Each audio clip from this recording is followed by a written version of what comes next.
Selamat siang Mama, selamat siang adik-adik saya yang saya cintai. Yang pertama-tama di sini, marilah kita panjatkan puji dan syukur kita kepada Tuhan Yang Maha Esa, karena atas berkat dan rahmat dan hidayahnya kita dapat berkumpul di tempat ini dalam keadaan sehat dan walafiat. Yang pertama-tama di sini, saya selaku panitia pelaksana kegiatan mengucapkan terima kasih banyak untuk mama dan adik-adik saya dan untuk teman-teman saya, karena berkat kita semua kegiatan hari ini dapat berjalan dengan baik. Mungkin kalau tanpa mama dan adik-adik atau teman-teman saya, mungkin kegiatan ini tidak berlangsung dengan baik. Di sini kami dari Universitas Nusa Cendana, Fakultas Keguruan dan Ilmu Pendidikan, Prodi PG PAUD, dengan tujuan datang ke sini ingin menyampaikan sosialisasi pencegahan kekerasan seksual pada anak. Jadi di sini tuh artinya begini, maksudnya pencegahan seksual kekerasan pada anak itu kayak untuk mengenalkan anggota tubuh yang boleh dan tidak boleh disentuh. Jadi untuk lebih dimengerti lagi oleh mama, saya mempersilakan pemateri atau pembicara yang pertama untuk memberikan penjelasan agar mama lebih mengerti lagi. Langsung saja Kakak Rati, saya persilakan yang pertama. Hai. Halo. Halo. Yang keras dong. Hai. Halo. Baik, selamat siang untuk kita semua. Dan terima kasih atas waktu dan kesempatan yang diberikan kepada saya. Perkenalkan, nama saya Rosita Anacekiu, biasa dipanggil Rati. Nah, di sini sebelum kita melanjut kegiatan kita, alangkah baiknya kita menyanyi dulu. Nah, di sini kakak ada sebuah lagu nih tentang Aku Anak PAUD. Nah, di sini teman-teman siapa yang bisa pimpin lagu nih?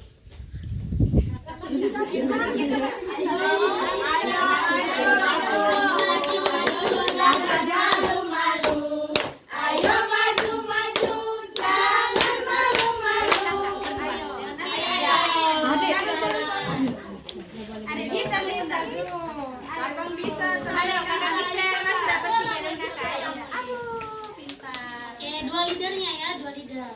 Mantap. Nanti pesan jadi guru nih kalau sudah. Oh, ada yang satu. Oh, jelas.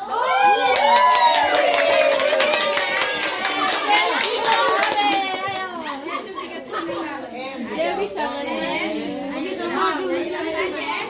Kakak pegang dulu ya. Biro semua itu. Ayo jadi sama-sama. 1, 2, 3. Aku anak PAUD, tidak malu dan malu, karena ibu guru selalu sayang padaku. Mama dan papa silakan pulang dulu, nanti kalau pulang mama papa jemput aku. Ada helikopter jalannya muter-muter, ada ikan cengkeh sekolah tadi antar. Oke.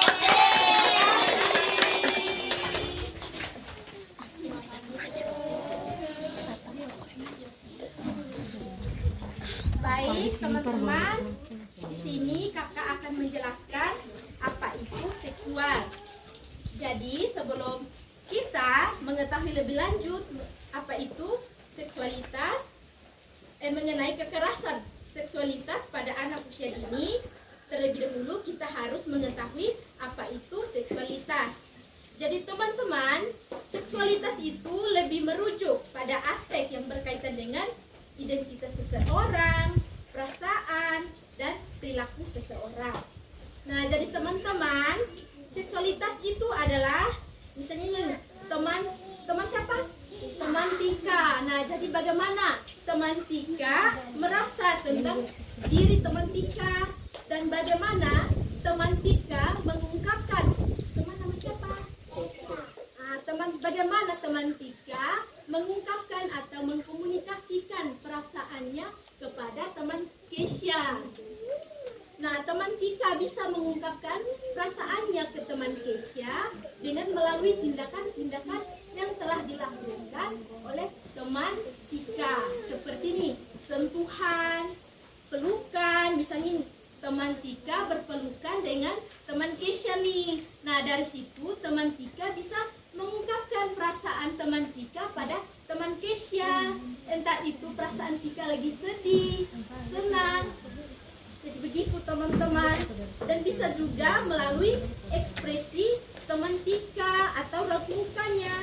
Misalnya teman Tika lagi sedih, ekspresi wajahnya itu pasti saja kelihatan murung begitu. Sebaliknya juga jika teman Tika merasa senang, ekspresi wajahnya itu pasti saja ceria, ya kan? Ataupun juga bisa nih melalui perilaku yang lebih halus seperti isyarat gerak tubuh teman-teman. Misalnya itu menunjuk, menggelengkan kepala, mengangguk-angguk. Gitu ya teman-teman. Jadi seksualitas itu lebih merujuk pada identitas seseorang, perasaan, dan perilaku seseorang. Baik teman-teman, mungkin hanya ini saja yang dapat saya sampaikan kepada teman-teman dan juga ibu-ibu sebelum pemateri kedua menjelaskan lebih lanjut. Saya mengajak teman-teman di sini untuk bernyanyi.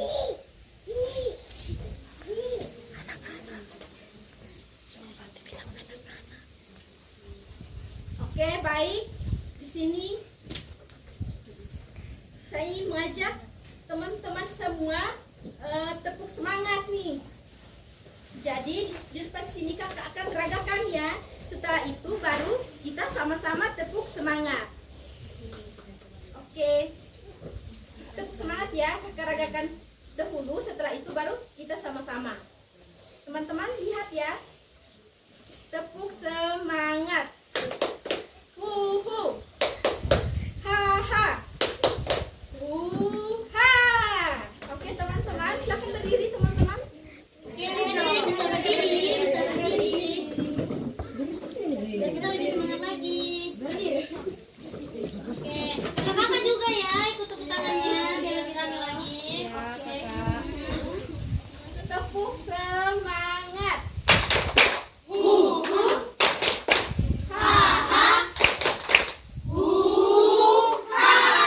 Ayo, sekali lagi ya. Sekali lagi ya, biar lebih semangat. Nah, Kak Rati bisa ditolong ya. Oke, cepat ya teman. Bisa kakak pegang dulu. Oke. Oke teman ya. Oke ya. Tepuk semangat.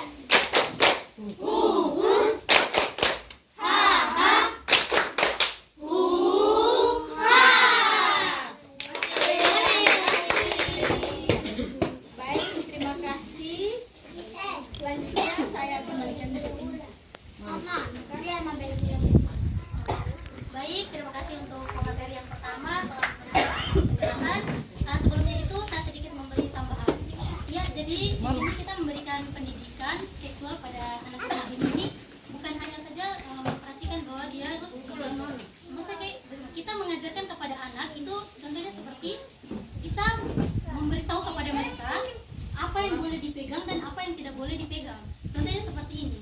Untuk oke, adik Tika, itu adik Tika ya. Maksudnya kayak kita orang tua memberikan. Nah, adik Tika nanti kalau di sekolah tangannya boleh dipegang. Tapi yang kalau tertutup oleh CD atau yang di dalam baju itu tidak boleh dipegang. Ya, jadi kita memberikan pengertian kepada adik seperti itu. Kita memberikan penjelasan. Mungkin dengan itu anak-anak juga bisa dapat terhindar dari yang namanya seksual atau seks bebas. Oke, mungkin itu saja tambahan dari saya. Langsung saja saya persilakan pemateri yang kedua atau pembicaraan kedua untuk memberikan penjelasan. Silakan Kak. Baik, terima kasih kepada Kakak Esti yang sudah kepada saya. Oke, baik. Terima kasih atas waktu dan kesempatannya kepada adik-adik, mama-mama dan teman-teman. Untuk mempersingkatkan waktu, langsung saja perkenalkan saya Nawita Hajra. Mama-mama dan adik-adik dong bisa sapa saya dengan Kakak Yaya. Baik, teman-teman, di sini saya akan membawakan materi tentang bagian-bagian tubuh yang boleh disentuh dan bagian tubuh yang tidak boleh disentuh. Nah, mungkin mereka mama ada dapat ini pikir mungkin kita bisa lihat sama-sama. Jadi untuk di yang pertama, yang bagian tidak boleh disentuh oleh orang lain kecuali itu dia punya mama sendiri atau bapak sendiri ataupun keluarga yang terdekat di dalam rumah. Jadi begini, kalau misalnya kakak tinggal anak perempuan, jadi tidak mungkin kalau misalnya di dalam keluarga itu ataupun orang lain dia akan menyentuh di bagian yang tidak diboleh sentuh. Itu contohnya bagian yang tidak boleh disentuh itu misalnya ada payudara, ada pantat, kemaluan. Jadi itu maksud dan tujuan kami untuk memperkenalkan ini kepada mama-mama semua dan adik-adik. Oke, baik. Ibu-ibu dan adik-adik saya, langsung kita masuk ke materi yang terakhir, di mana ini teman saya membawakan materi tentang peran orang tua. Untuk teman saya bisa maju ke depan untuk memberikan penjelasan. Saya